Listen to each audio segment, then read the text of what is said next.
Okay, so welcome to another deep dive. Today we're going kind of deep into this whole world of, you know, gray hat hackers. Yeah, this is a fun one. It is. And I think a lot of people maybe have heard of it but Right. don't really understand. It's definitely murky. It's murky, it's Yeah, murky water, it's not black, it's not white. exactly. And I think that's what makes it so interesting, right? Right.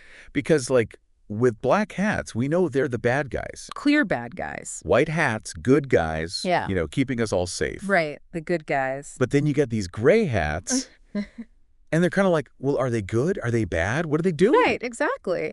And, a lot of times, and we'll get into specific examples, I think, that'll illustrate this for you, but, they're doing things that maybe arguably, are improving security. Yeah, absolutely. But they're doing it in a way that's, well, is it legal? Is it ethical? Right. Well, That's the million-dollar question, right? yeah, right. It's that contradiction, right? Yeah. They're kind of like, taking the law into their own hands a little bit. A little bit. Which is always a dangerous area, especially in the digital world. Especially in the digital world where, things are so fluid and so much is at stake. Absolutely. Yeah. And it's like, their intentions might be good, Right.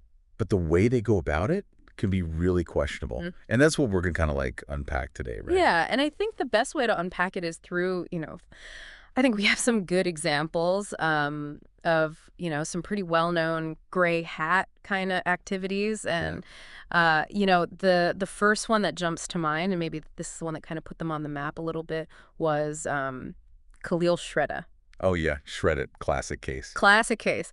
The Facebook bug, right. Back in 2013, I believe it was. Yeah, 2013. Feels like a lifetime ago in internet A years. lifetime ago. Right. But he was a security researcher. I think at the time he was unemployed. And he found a vulnerability, a bug in Facebook that would allow him to, post to anyone's wall. I mean, anyone. Anyone, including Mark Zuckerberg. Right.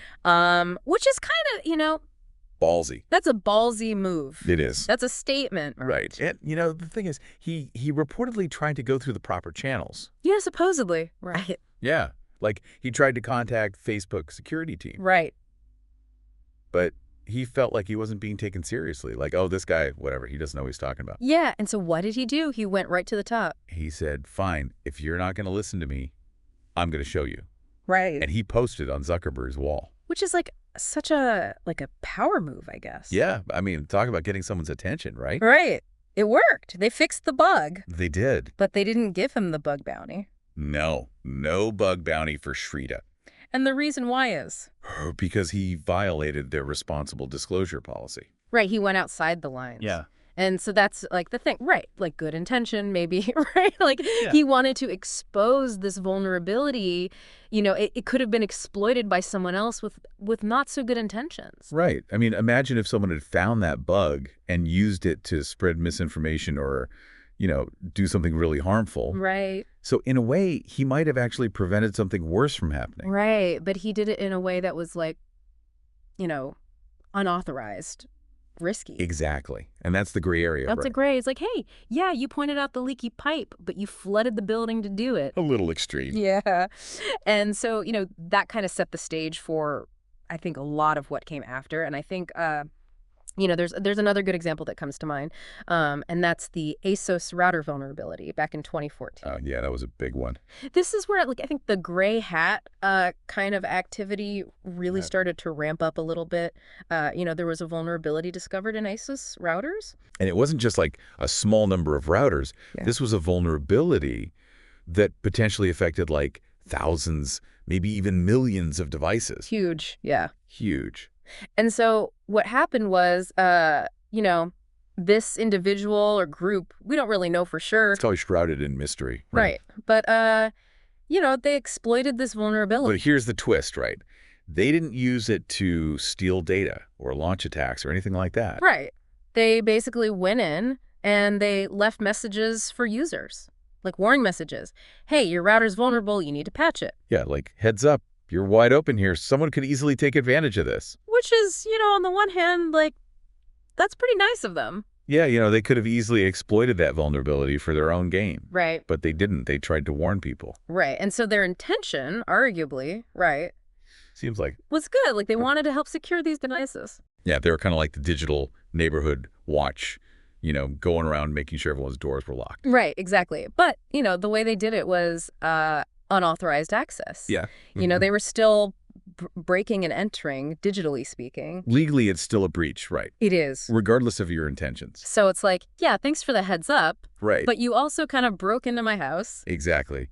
It's a weird situation. Yeah. And it gets even weirder when you look at the next case. The White Team and the Linux.yfetch malware. Yeah, that's a head scratcher. This one really makes you think, what is going on here? This is like 2015. Yeah. Around that time. So we're moving into, a little more sophisticated, I guess. Yeah. And in this case, you have this group, the White Team is what they call themselves. Very ironic name, considering. Consider what they did, yeah. So they basically, they developed their own malware. Yeah, they created a piece of software called Linux.yfetch. Yfetch. And what did it do? It patched security flaws. Yeah, they were finding all these Linux routers out there that were super vulnerable. Like open doors, basically. Wide open. Right. And so their solution was, well, we'll just go in and install our own patch. It's like, we're going to fix your leaky pipe, whether you like it or not. Right. And the crazy thing is, this malware, it wasn't designed to steal data. It wasn't designed to, launch attacks. No, it was actually pretty benign. Like, it just went in, it fixed the flaw, and it even had, a self-destruct mechanism. Yeah. If the manufacturer ever released an official patch, Yfetch would just uninstall itself. So they were like, hey, we're just here to help. We're just here to make things more secure for everybody. Right. But again, they did it without permission. Yeah, exactly. They were still installing software on people's devices without their consent. Yeah. It's like, imagine someone breaking into your house to fix your leaky faucet. They're like, thanks, I guess, but also, what are you doing in my house? Right. It's like, thanks, but no thanks. And this is where things get really tricky, right? Because on the one hand, they were doing something that could potentially benefit a lot of people. Right. Like, a lot of these vulnerable routers were being used in botnets to launch DDoS attacks and all sorts of nasty stuff. Yeah, these huge networks of compromised devices. Right. So by patching these routers, they might have actually prevented some pretty serious cyber attacks. Right. But then again, it's like, who gave them the right? Yeah, who are they to decide what's best for everyone else? Right. It's a tough question. It's a really tough question. And, it gets even more interesting, I think, when you look at some of the other examples.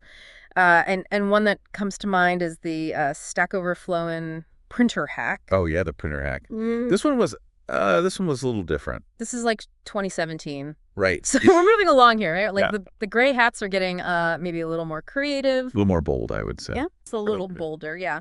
So in this case, you have this hacker who managed to access over 150,000 unsecured printers. That's a lot of printers. That's a lot of printers. And instead of, using them to print out spam or something. Right, or steal sensitive documents, which is what you might normally expect. Right. They decided to print out warnings. Yeah, they made these printers spit out pages that said, hey, your printer's insecure, fix it.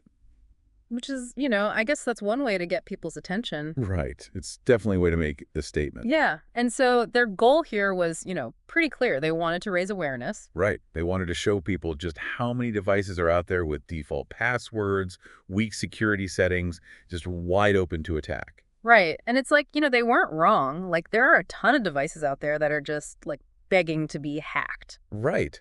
But was this the right way to go about it? I mean, think about it.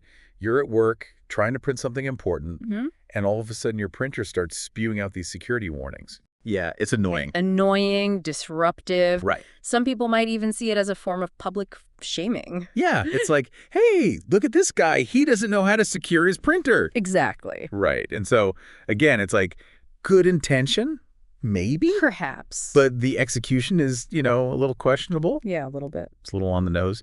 And then, that same year, 2017, we have Brickerbot. Oh, Brickerbot. Now, this is where things get really interesting. Yeah, Brickerbot was that was a whole different level. This is like the extreme end of the gray hat spectrum. Yeah, if Shrita was kind of dipping his toe in the gray area, Brickerbot was diving head first into the deep end. Right. So Brickerbot was created by this individual who called himself the janitor. And he was not messing around. Not messing around. Brickerbot was designed to, to brick devices. Yeah, to intentionally disable them, like permanently. Permanently, yeah. And the targets were mostly IoT devices, Yeah. right? Those internet-connected devices like smart TVs, security cameras, all that stuff. Right. And the rationale was, well, these devices are often insecure. Right. They're often shipped with default passwords, weak security, all sorts of vulnerabilities. Right. And so the janitor was basically saying, well, these devices are so insecure that they're a danger to the internet as a whole. Right. They were being used in botnets to launch massive DDoS attacks. Yeah, remember Mirai?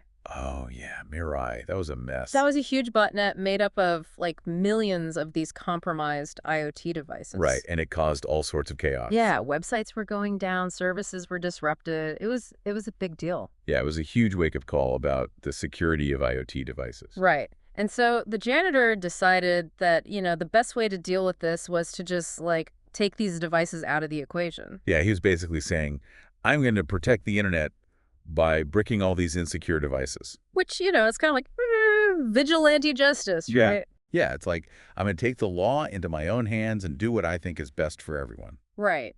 But the problem is, bricking someone's device is, well, it's kind of a dick move. It is. Yeah. I mean, imagine you buy a new smart TV, you get it all set up, and then suddenly it just stops working.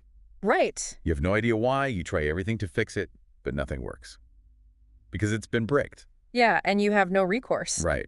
It's just gone. Yeah. And that's a pretty extreme consequence. It is. And so brick or bot, it was really controversial. Oh, yeah, it sparked a huge debate. Rightfully so. It's like, even if you agree with the goal, like, yeah, we need to do something about the security of these devices, the method was just like so over the top. Yeah, and it really highlights the dangers of this kind of vigilante approach. Right. Because who gets to decide?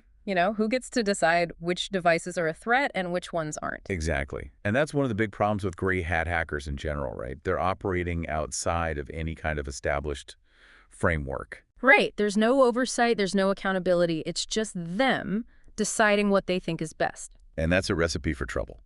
Yeah, it is. And, if you look at the motivations behind a lot of these gray hat actions, you often find this, like, activist element. Yeah, they're often driven by a strong sense of, like, I need to do something about this. Right. They're frustrated with the slow pace of change. They're worried about the security implications, and they feel like they need to take action. Right. They see themselves as, like, the digital Robin Hoods. Right. Stealing from the insecure to give to the... To give to the secure. Yeah. I don't know if that analogy quite works. It doesn't quite work, does it? But you get the idea. They're Yeah. trying to do good. Right. But the problem is their methods often put them in a really precarious legal position. Yeah, they might have good intentions, but they're still breaking the law. Right. And laws like the Computer Fraud and Abuse Act, they don't really care about your intentions. No, they care about the act itself. Right. So if you access a system without authorization, it doesn't matter if you were trying to help or hurt. You've still committed a crime. Yeah. And that's something that gray hats need to be aware of. Right. And so, I think that's one of the big takeaways here, right? It's like gray hat hacking. It's this really complex issue. Yeah, it's not black and white.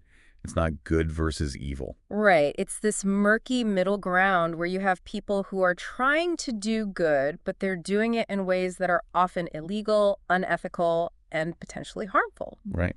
And so it really forces us to think about, like, what are the boundaries here? Yeah. Where do we draw the line? Right.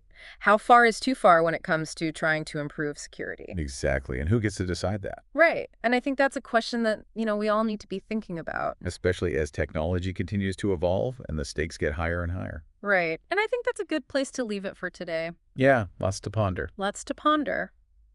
So thanks for joining us for another deep dive, and we'll catch you next time. See you then. See ya.